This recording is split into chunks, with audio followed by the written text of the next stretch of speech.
Oh, ayo. Siwer. Siwer piye? Ah wong cangkeme kaya torong Betari Sri. Ngene ya lho tak omongi, jeneng wong kapandhuk rasa tresna kuwi pancen ngono kuwi. Kowe ya ngrasake dhewe jaman arep entuk mbokne Ipin Upin kae. Kae piye lek mu bingungi, aku ya tau ngrasake wong kasmaran. Piye polahku jaman semono. Kuwi ya ora jeneng mokal, mula medeni tenan wong nek kena kasmaran karo wong wadon ki medeni tenan. Apa sing wedok ya ora ngrasake kaya awake dhewe iki ya geng nek upama dirasa tresna ya ngrasake nek wong wadon ki pinter ndeleke. Oh, ngono. Janjane ya ngrasake pengen ketemu, pengen sambung omong-omongan.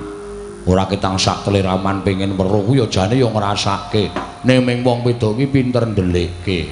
Beda karo wong lanang. Wong lanang ki nek nyimpen wirang ki ora iso. Dadi gedabikan kae ya wong lanang sing gedabikan. Sing wedok tenang-tenang wae. Ning jane atine luwih gedabikan tinimbangane sing lanang. Kowe kok kaya profesional banget kok. Kowe jane kasmaran wong wedok ping pira kok? Wis rasa critaku wis ngono ngomong yo. Mbok ya wis ben ora. Wis tak lakon lalu dhewe. Aku ki mung takon kok. Lah iya, lah kuwi ngandani karo kowe.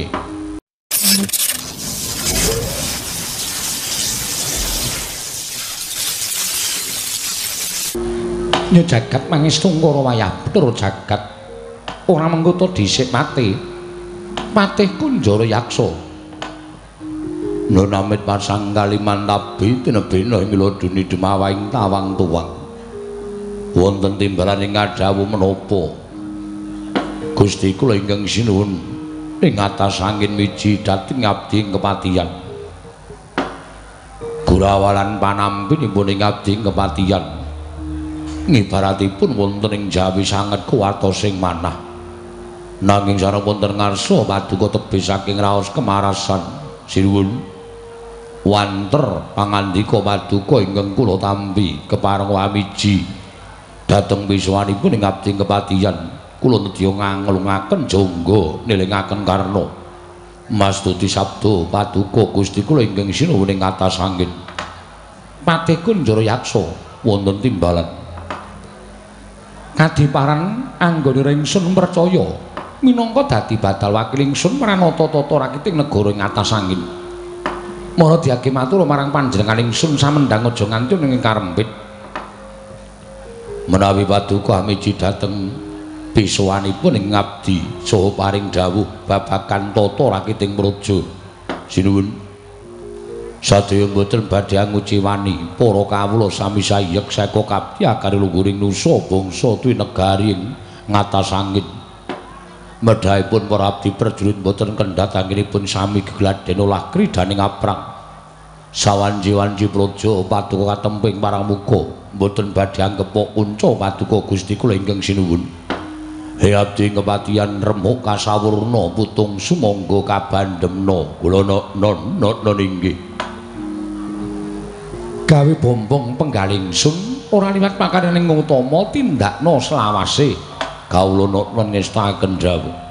Prayogakna nggon ngadhep ngarsaning sun pate.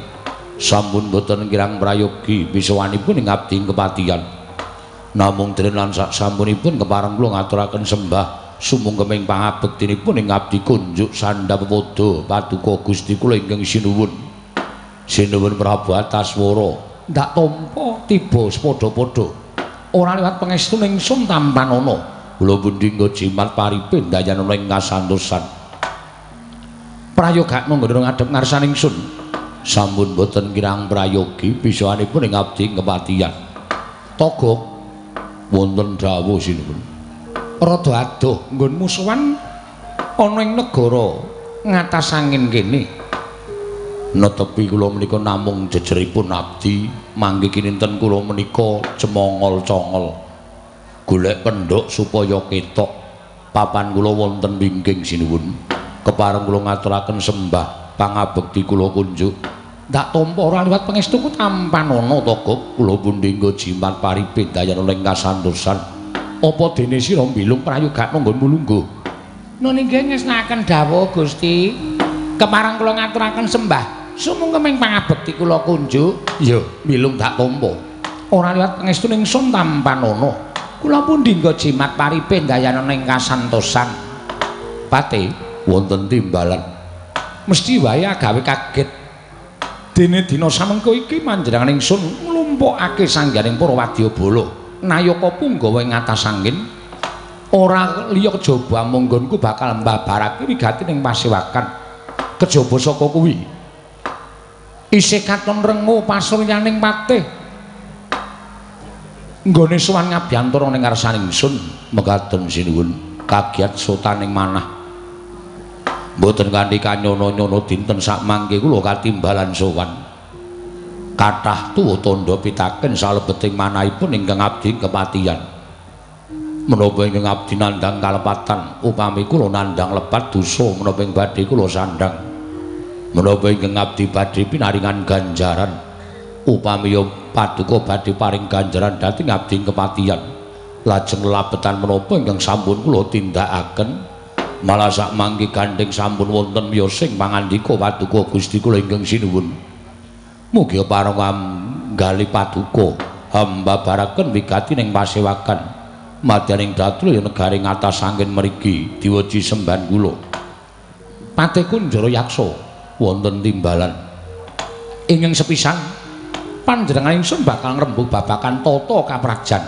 mekaten sinuwun ingsun ngaturake panuwun ingkang tanpa pepindhan yen to kabeh mau ndak lakoni ijen tanpa ruwang tegese nalindra ing atas angin minangka dadi pengayomaning para kawula minangka dadi pamomonging para kawula sak negara ing atas angin tangeh negara bisa katon ayem tentrem kaya kahanan ingkang ndak sumurupi titik kelungguhan samengko iki mekaten sinuwun Kunjara Yaksa wonten timbalan ilo-ilo jaring para kina padha nyebutake yen to negara katon sentosa mono yen to telu-telune mau manunggal dadi siji inggih babakan menapa kemawon siji ratu loro nayaka telu kawula yen ratune wis nindakake darmaning ratu ingkang becik mongko kagungan nayaka ingkang minangka dadi lidah sinambunging nalindra ora nate ngenggokake marang dawing ratu sayekti kawula ugi bakal katon tentrem ayem lan rukun semono ingkang kedadian ana ing negara ing atas angin jeneng ingsun ngaturake panuwun ingkang tanpa pepindhan dene sira Patih Kunjara Yaksa wis nindakake marang dawing nata ing atas angin ya kuwi Prabu Ataswara kanthi tewajuh netepi kewajiban minangka dadi darmaning wong kang nomer loro ana ing negara ngatas angin kene inggih sinuwun upami wonten lepat kula mugi keparenga paduka anyendu saha andukanono dhateng abdi kepatihan kirang menapa kemawon monggo kula aturi paring dawuh sak mangke menawi wonten panyacat saking paduka Gusti kula ingkang sinuwun menika dados pamedhut tumrapipun ing abdi kepatihan anggenipun badhe andandosi dhateng menapa ingkang kapenggalih lepat saking paduka Gusti kula ingkang sinuwun Patih Kunjara Yaksa ya matur sembah nuwun ingkang tanpa pepindhan dene nganti titik lungguhan samengko iki jeneng ingsun bombong jeneng ingsun marem lan jeneng ingsun seneng kelawan napa kang dadi pakaryan sira Patih Kunjara Yaksa ingkang wis mbok tindakake kanthi tewajuh matur sembah nuwun tanpa pepindhan ingkang sak pangarepe ndak jaluk saya luwih becik lan saya luwih apik ingkang mengkono bakalan junjung derajating nata ing atas angin Prabu Ataswara pangestu paduka mugi sedaya saged hanjalari kuncaraning nalindra ing atas angin ingkang pranyata menika dados pengayoman kula saha panggesangan kula wonten negari atas angin mriki Gusti Patih Kunjara Yaksa ya inggih dene ngangka loro sayektine panjenengan ingsun bakal ngrembug kelawan kanalindraning nata ing atas angin ya kuwi Prabu Ataswara babakan menapa sinuwun doh nyono cerak nyono padha mestani ing atase panjenengan ingsun kuwi wis dadi nalindra nanging durung mengku sawijining garwa ingkang minangka dadi prameswari praja ing atas angin akeh padha mestani nadyan ratu ing atas angin Prabu Ataswara kae Ratu Digdaya sekti kalintang jayaning perang nanging jebul Nalindra wong lanang ingkang ora wani rabi ketitik wis mukti ngawibawa Nyakrawati mbau dendra ewadene durung ana prameswari ing nganjajari lenggahing sanata Prabu Ataswara ya panjenengan ingsun mula kang sangka kuwi Pati dina samengko nggone ingsun nganakake parapatan agung ing negara ing ngatas angin iki mung bakal ngrembug perkara prameswari kang bakalan njajari lenggahing ingsun ana ing negara ing ngatas angin menika kula mathuk tuwin kula gathuk miwah kula cocok kalian pemanggih paduka Dewaji ganeping Nalindra menika menawi sampun njajar wonten prameswari tegesipun wonten satunggiling garwa ingkang nganjajari lenggah paduka kula nuwun sewu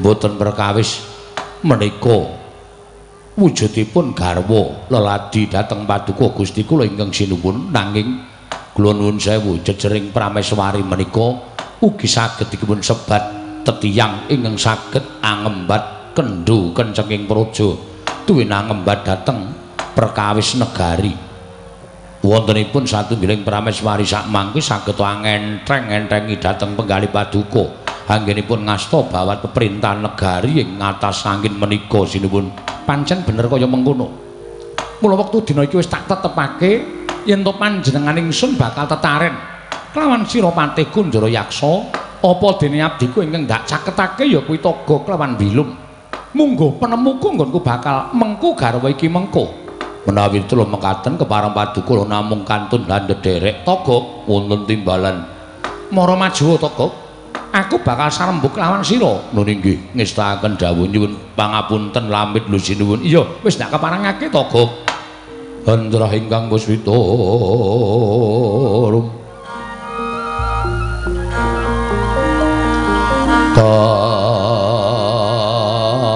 kasilring samirana mrih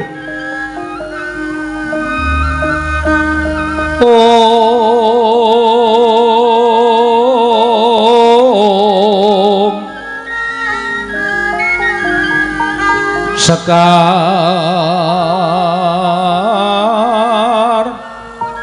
kadung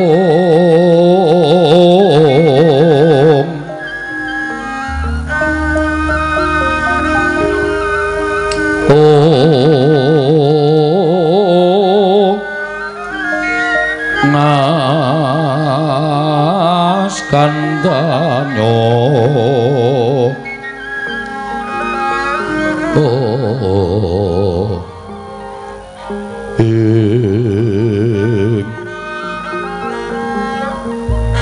maweh raras renaning driya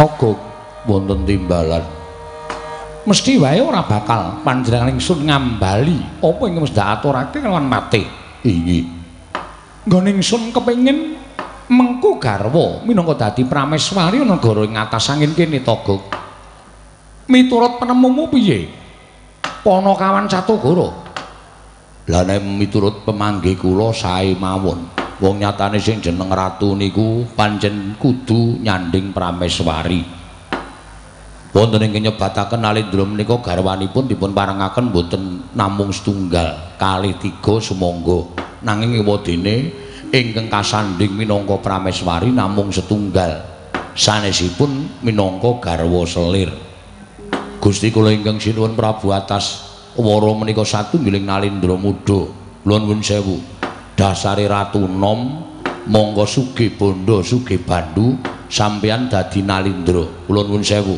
nek mengarep garwa wanita kemawon wong wedok pundi ditari dadi garwa panjenengan nek ora gelem kula tak weruh wonge Merga napa-napa bakale kecukupan.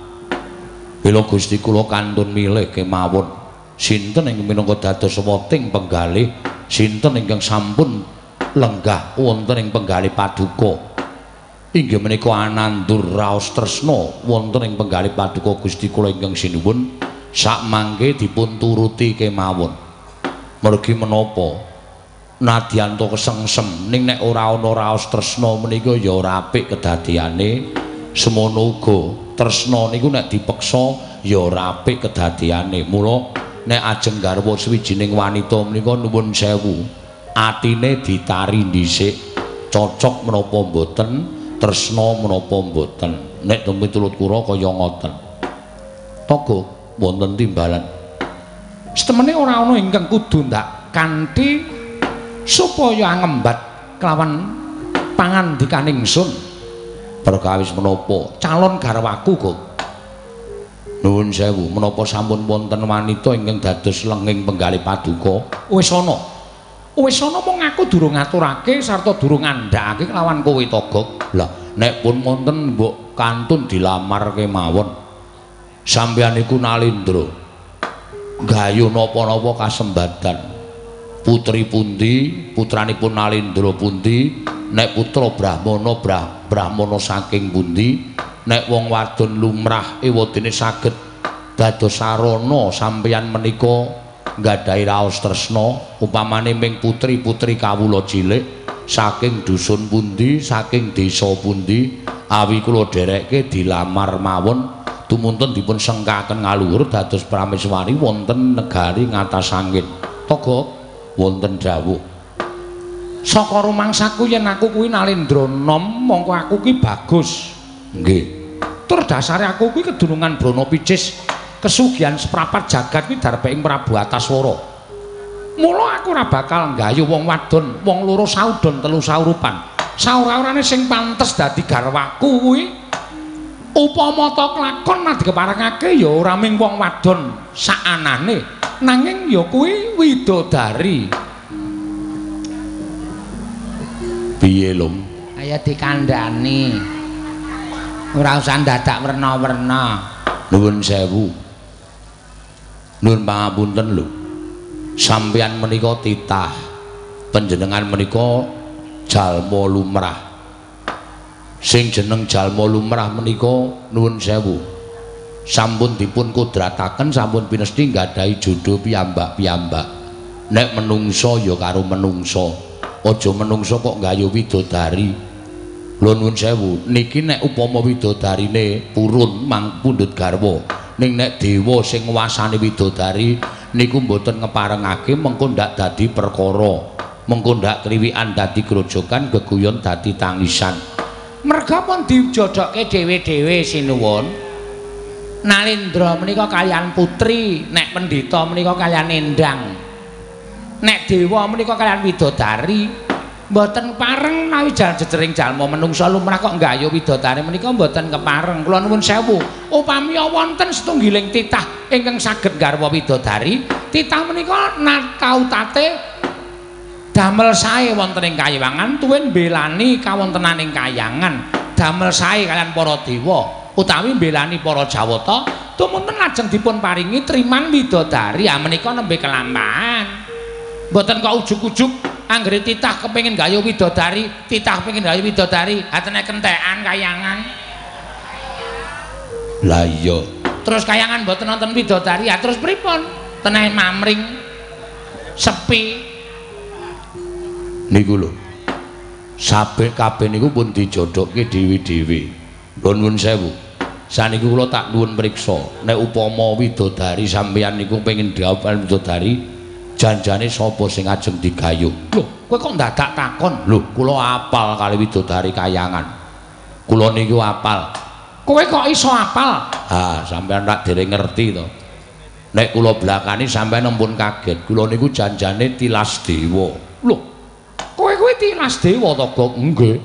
Mboten ming dewa-dewanan. Kula niku nek diitung derajate kalih Nalindraning dewa we tuwa kula. Merga kula kakangne Bathara Guru.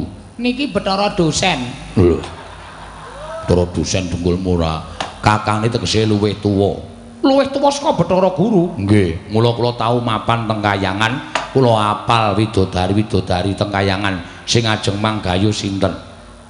Niku kula mengke tak matur sing nguwasani sapa, terus wis dadi bojone sapa. Nek isih legan nggih monggo ajeng digayuh. Ning kudu anut karo kodrat lan pesti tegese nek digayuh mboten dikeparengake ya nrimo. Aja terus ngamuk teng kayangan mengko ndak salah kedaden. Togo wonten dawuh. Yen aku kandha karo kowe apa kowe ora kaget? Lah nek sampeyan bloko kula mboten ajeng kaget. Upama tak kandhake iki mengko apa ora dadi rasaning para kawula? Mboten mawon, wong nyatane niku dadi gegayuhan sampeyan kok pun mangendikake. Sapa sing ajeng manggayu? Togo wonten dawuh. Aku kuwi tau tate nyumpena kok. Ngimpi. Yo. Monggo jroning masumenan mau, aku diladeni suwijining widodari. Nalika semana widodari ngladeni kelawan aku mau, malah wis ndak tanting, bakal ndak wengku garwa. Minangka prameswari negara ing atas angin, widodari mau gelem. Tumuli aku pepondongan karon sih lawan widodari mau. Togo kowe tak kandhani ya. Rasane nadyan ana ing jroning pangimpen nanging kaya nglakoni tenanan. Biya. Katresnanku wis tak kasokake marang widodari mau. Semono uga widodari mau Gus prasetya sebaya mukti sebaya mati karo aku. Mula tekan seprene satemene aku ora bisa lali kelawan citraning widodari ingkang pasrah pati urip marang Prabu Atasara. Lho. Sapa ya, Lung? Ning widodari asli. Iya, milung tenan. Mergo saniki niki akeh wong sing biasane ngaku widodari niku pirang-pirang. Asli ta niku tenan. Nek pancen saestu namine sinten? Perkara jeneng mongko tak kabari. Nek kira-kira aku kuwi nuruti karo karepku iki piye, Gok? Wah. Ya nuwun sewu. Impen niku janjane ming kembange wong turu. Monggo gek-gek sampeyan bar delok film. Terus ketonto ngimpi diladeni widodari monggo sadurunge bobok ndelok film sampeyan niku ampun terus gampang percaya karo impen. Impene wanci napa? Impenku wanci esuk. Tengah 7 esuk ora. Jam 2 esuk nganti tekan jam 4 esuk. Niku tegese impen puspa tajem utawa kadorodase. Impen sing ajeng enten nyatane. Nuwun sewu. Saniki kula tak takon karo sampeyan, mengke kula jlentrehke widodari niku papane teng pundi, sing nguwasani sapa? Kula tak matur karo sampeyan. Nek pancen durung winengku dening dewa, monggo. Nek wis winengku dhewe dewa, nuwun sewu, diwurungke mawon. Mengke ndak dadi perkara. Togo wonten dawuh. Ngerti ya?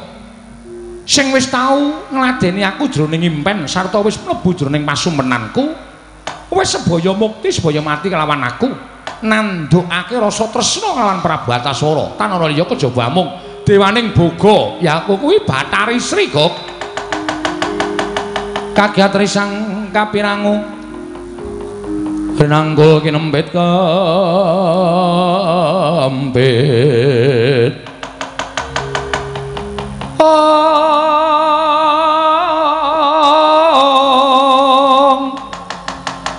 dosang reknaning bawana ya si tukang malang ati ya si tukang kudu gering ya si tukang ana sing tias ing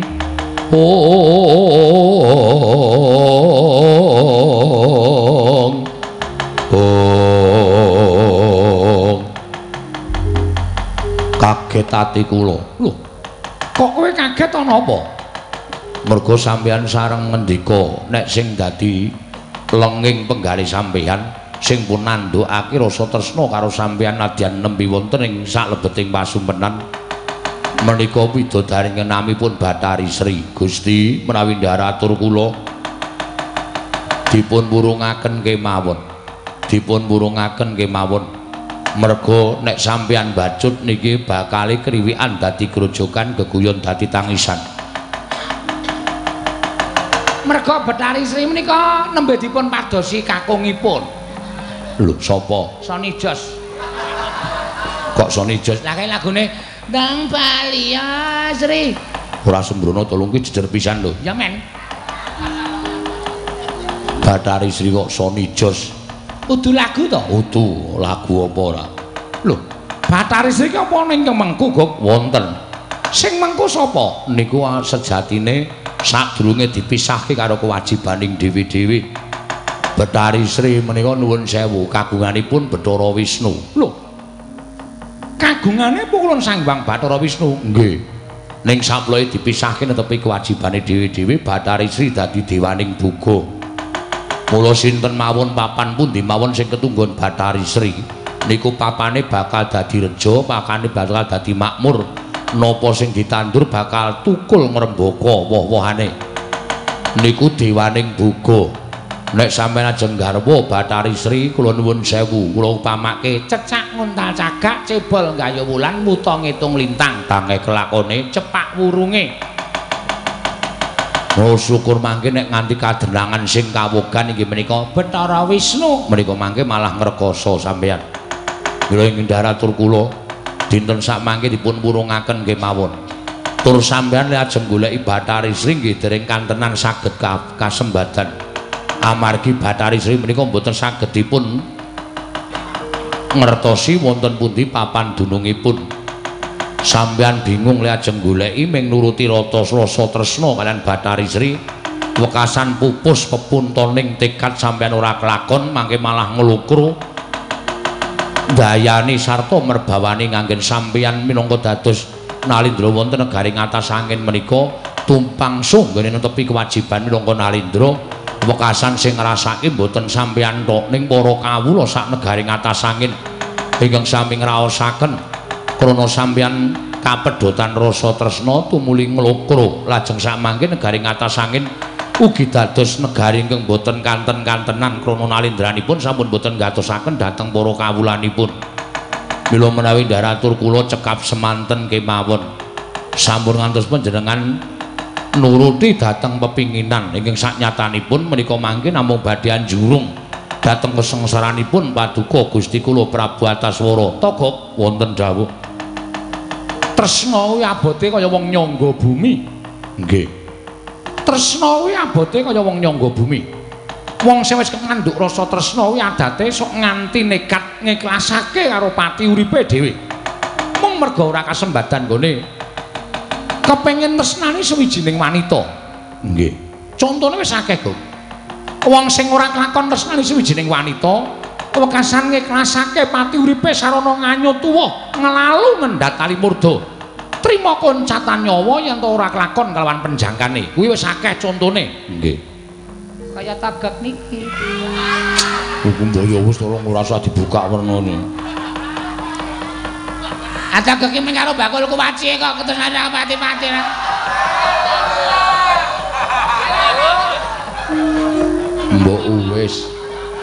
Mbok wis Siren. Sudah. Ngapain sih? Ada. Kowe iki jebul mlidike ra jamak-jamak. Menang-menang lho glenas. Las. Ya ben. Ora. Nganggo dipikir ora sawatan. Kaya tagak niki. Tenan gak tagak? Ayo jamu nanti tak dol tapi Jan. Ora ya. Tak dol wae tak nggo jajakke mesti. Jajake wong wedok nganti dol-dolan apa-apa. Ayo saking gedene tresnaku. Lho, tresna ki kena ning ora usah dadak nganggo dol-dolan kaya ngono kuwi ora konjol. Apa anane nek kowe iki wong sekeng wong ra duwe ya ngaku wong sekeng wong ra duwe ora wong ora duwe kok ketok duwe men ditresnani. Engko tresnane kuwi terus lambarane bondo, ngono. Kaya kowe ora kapusan. Kowe ya kapusan kok.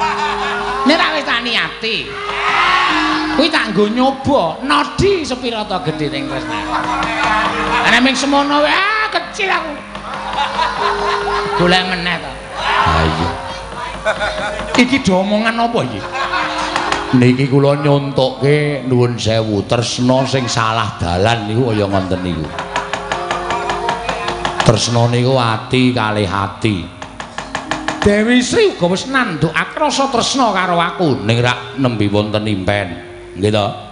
Mboten niku mboten urip nyata, tegese amung wonten pengangen-angen ingkang kegawa wonten nendra. Niku jenenge impen.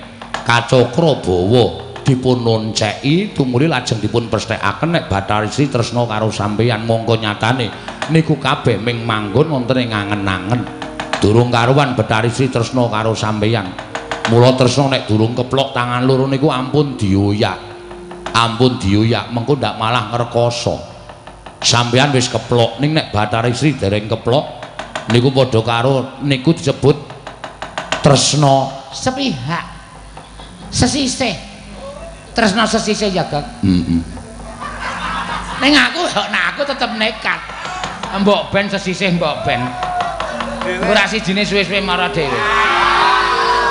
Wis abur kowe. Men, sesisih mirantek kok aku ki. So nganggo dengkul barang ngantian. Lah iya. Niku tresna sesisih niku mboten apik. Sampeyan saniki nek miturut kula bitipadosi mawon Bathari Sri teng pundi? Sampeyan ngendikake tresna sampeyan.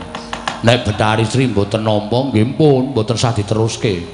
Ning nek Bathari Sri nampa, lah niku tegese keplok wis tangan loro mingkali golek dina sing prayoga kepyakan lenggah dadi prameswari teng negari ngatas angin.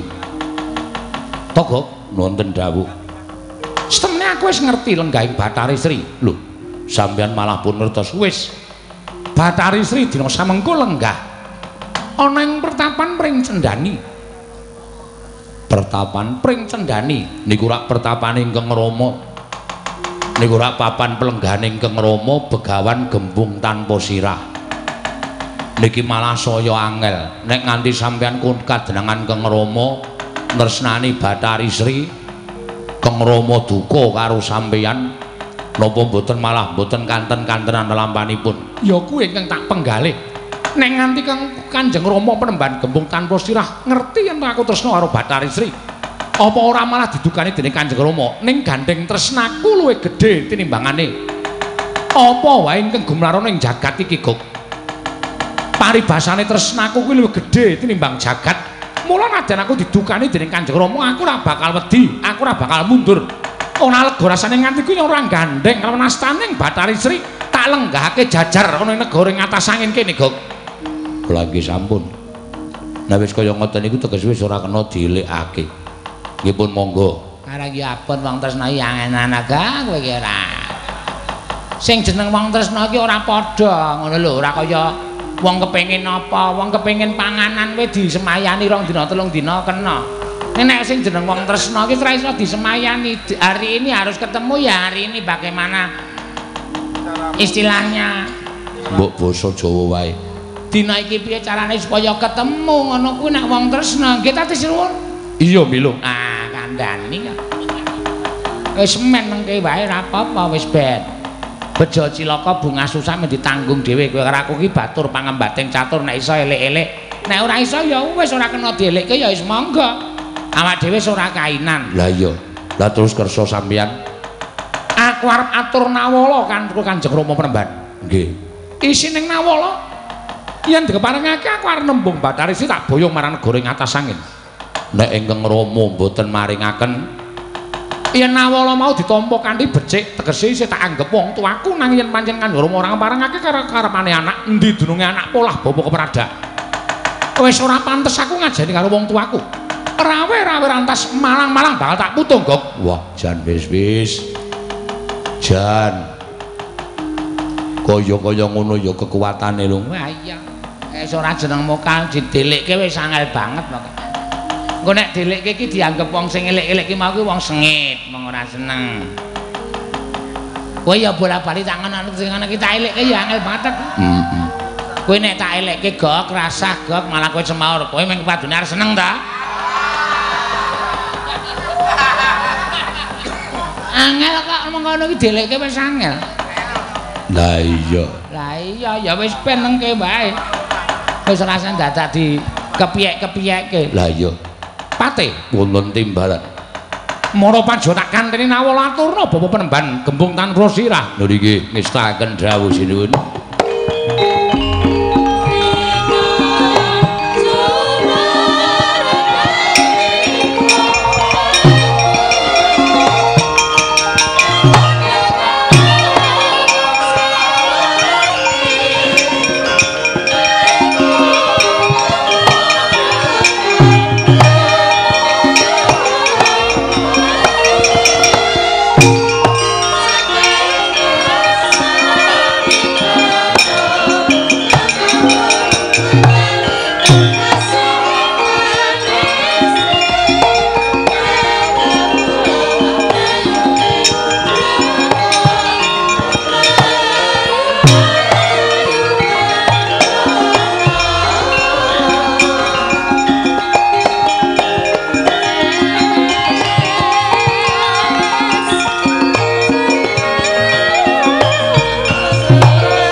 Wonten timbalan. Nawala iki aturna Kanjeng Rama Penemban Gembung Tanpa Sirah. Inggih. Sawise ditampa tumuli diwaos dening Kanjeng Rama, kowe aja enggal-enggal lunga. Inggih. Nyadhanga timbalaning Kanjeng Rama Penemban. Yen pancen wonten ngendikane Kanjeng Rama Penemban, maringake Bathari Sri ngemapan ana ing pertapan pring cendani kelawan atas swara. Baliya ingsun pribadi ngebakal amboyong tindaking Bathari Sri. Lho nggih. Nanging yen to Kanjeng Rama Penemban ora maringake, mbuh piye carane? Manut kelawan Patih Kunjara Yaksa, ndak paringi purba wasesa. Yen perlu kowe aja bali. Nadyan dadi kuwanda, kowe aja nganti bali. Yen Kanjeng Rama durung maringake Bathari Sri, prastawa dawuh paduka. Lho nyuwun pamit madal pasilan. Nindakaken dhateng dawuh perintahipun Sinuwun Prabu Antaswara. Sing ati-ati aja kaya bocah cilik. Pareng nganti sawetawis wadyabala. Yo, tak keparengake Patih Kunjara Yaksa.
Mestengkor wayaktur jagat togo wonten dawuh.